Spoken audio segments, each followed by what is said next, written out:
Imagine being so powerful that by defeating the first being of Norse mythology, you created a ripple in reality.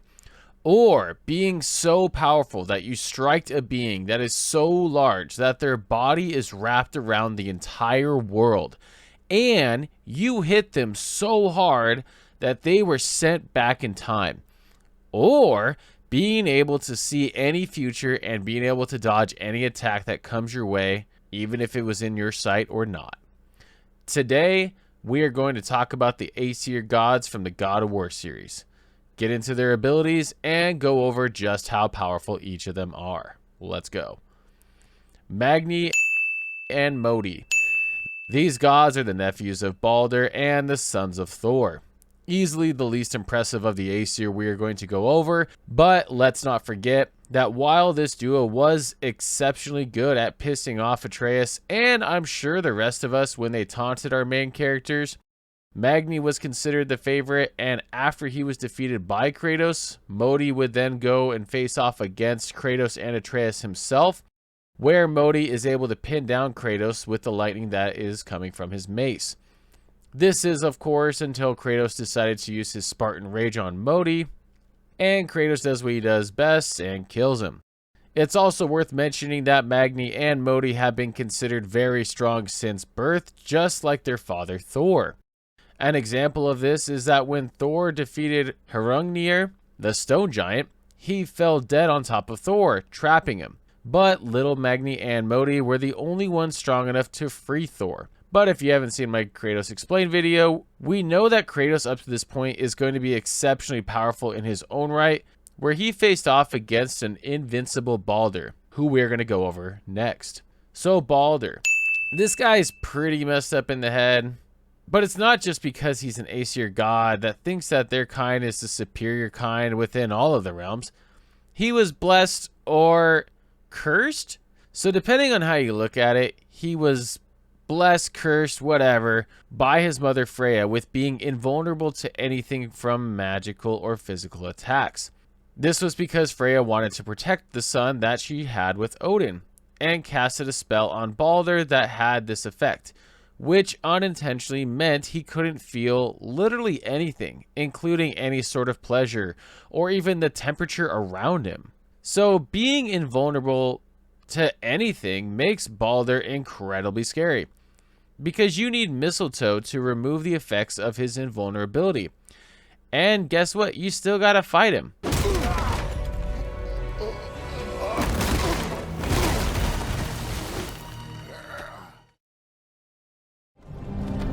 Hey, you're finally awake.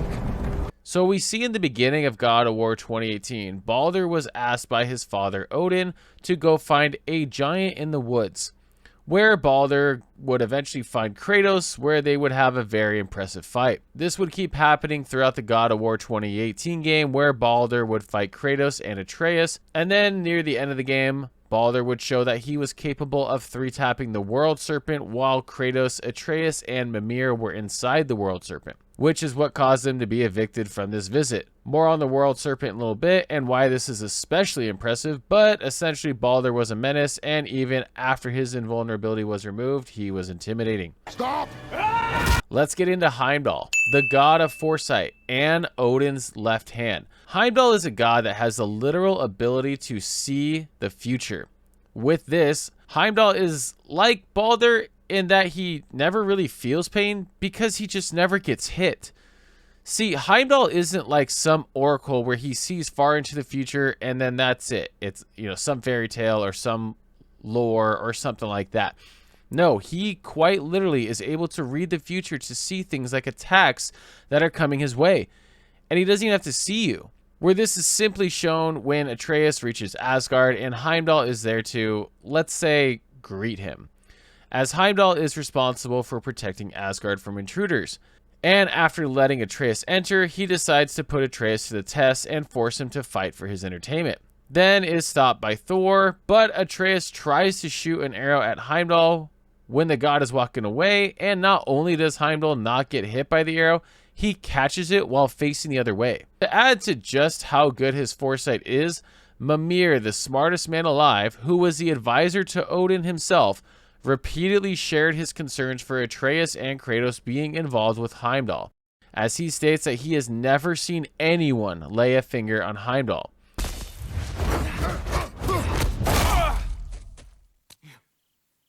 You actually hit me!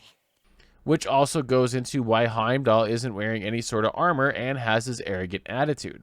So after Heimdall starts to threaten Atreus, Thor steps in to stop the fighting, and here we get some info on the fact that Heimdall is actually able to read minds as well, not just see into the future.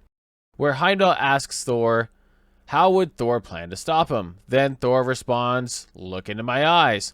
Where Heimdall is disgusted with what he sees and calls Thor a sick man and eventually leaves. Which is how Heimdall knew that Atreus had malicious intent with him arriving at Asgard, and is why Heimdall shares he doesn't trust Atreus. Even when fighting Kratos, Heimdall was able to block attacks from Kratos as well. Hey, careful! These are new brakes! Showing that while Heimdall has some crazy abilities, he also has great strength within him.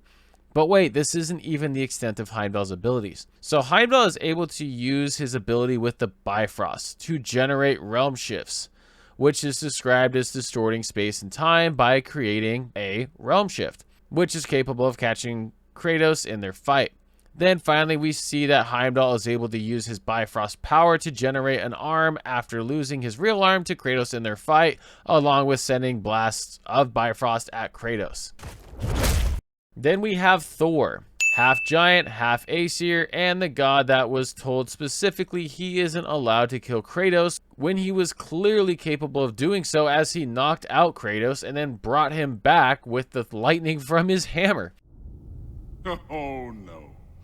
I say when we're done.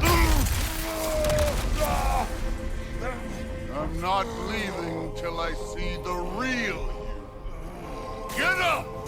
Thor, this god wields Mjolnir, which is a hammer that was created by Sindri and Brock when they wanted to make a name for themselves. Then soon after they found out that this was a mistake, Thor would go on a killing spree and become a menace through the 9 realms. At one point, Odin would invite Hraungnir, a powerful Jotun, to Asgard to provide him with mead and party. Eventually, Jotun would become very drunk and tell the Aesir that he was going to destroy them. This was when Thor took it upon himself to hit the Jotun so hard with Mjolnir that their head exploded. And then this is to tie in with what I mentioned earlier on Magi and Modi helping him get out of this case because the giant fell on him and he was pretty heavy. Thor hated giants so much that he made it his mission to perform a genocide throughout the realms on them. This is where I get to mention that near the end of God of War Ragnarok, that Thor would face off against a younger world serpent, because Atreus had provided a giant soul inside the serpent that we saw earlier in the game, where they would slither away and grow incredibly large and powerful. In technically their first fight, or second, depends on how you look at it with time travel. What I mean is that when they face off in Asgard, Thor hits the world serpent so hard that he literally sends the serpent back in time, which is why they recognize a younger Atreus in the 2018 game. But Atreus at the time doesn't recall meeting him because it's a younger Atreus. In the other battle, the two would fight again when the world serpent is technically older and more developed, and would lead to a stalemate with a younger Thor, if that makes sense to you. We also hear that in their fight, they split the Yggdrasil, which is also known as the World Tree, where we learn from Freya that each strand from this tree is above space and time itself, meaning that this would be a 4th dimensional feat, which makes sense as Thor was already a destroyer, as he worded it. Along with being known as Odin's right hand, then wielding Mjolnir, Thor is an absolute menace.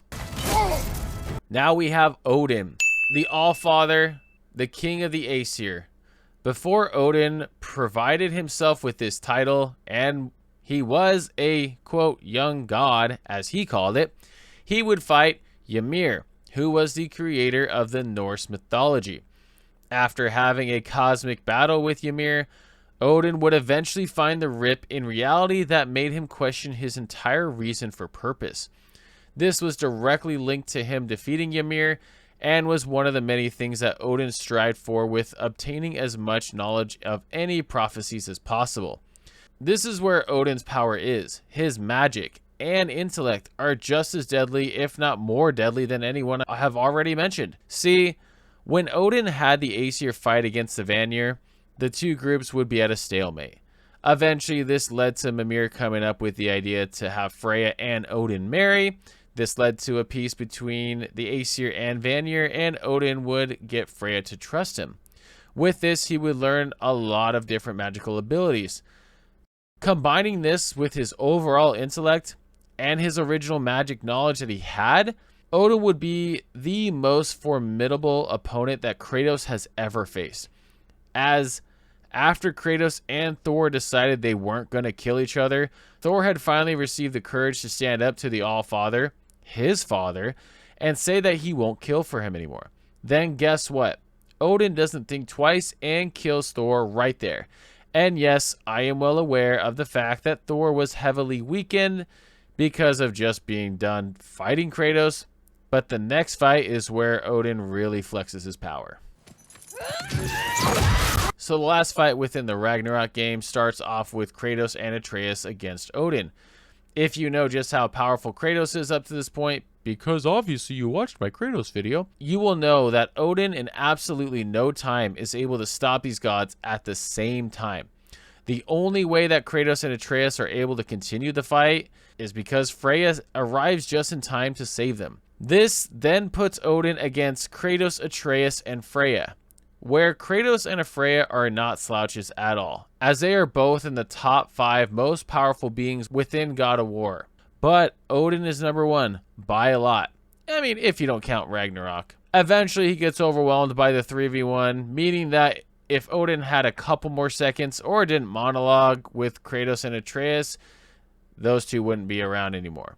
If you enjoyed this video, make sure to sub to the channel and check out the Discord as well. I appreciate you, and I will see you in the next one.